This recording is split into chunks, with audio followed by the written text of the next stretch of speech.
Hello，大家好。咁啊，今日帶大家睇下何文田。咁呢一個日系風格咧，咁就基建咧就完成咗㗎啦。咁就今日帶大家參觀下，咁我哋現場製作嘅石膏板啦。嗱，咁呢一個咧就係做咗一個圓拱形啦。咁我哋就加咗一條咧會變色嘅燈帶，咁就用遙控可以隨意控制嘅色溫同埋光暗嘅。咁呢度會有一個樓梯啦。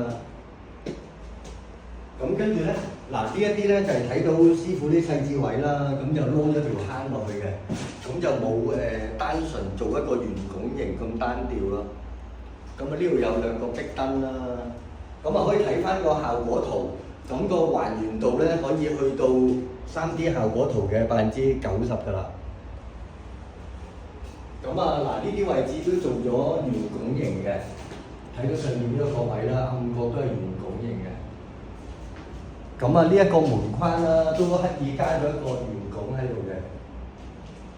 咁啊，再落嚟呢一度咧，將來就會燒咗個仔之後啦，將來就會做家私嘅。咁呢度都會做翻一個軟包咯，左右兩邊，咁就訂做緊㗎啦。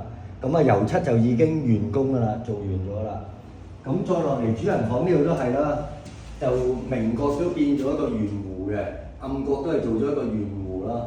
呢度都有一個圓弧啦，就會伸延翻落嚟呢一個窗簾殼嗰度嘅。咁而家睇得到個效果就係油漆完成咗啦，就所有嘢都會落翻晒批盪角嘅，你見到啲角都係好直。咁啊呢度咧就特別就客人額外俾多咗1個月工期我哋嘅。咁正常我哋連埋訂做家私咧就係大概3個半月。咁呢個客人咧因為多呢一啲圓弧咧就要現場做。咁所以喺木工方面咧，同埋油漆方面咧，師傅都會係喺呢度花咗功夫，所以就會去到4個半月嘅期嘅。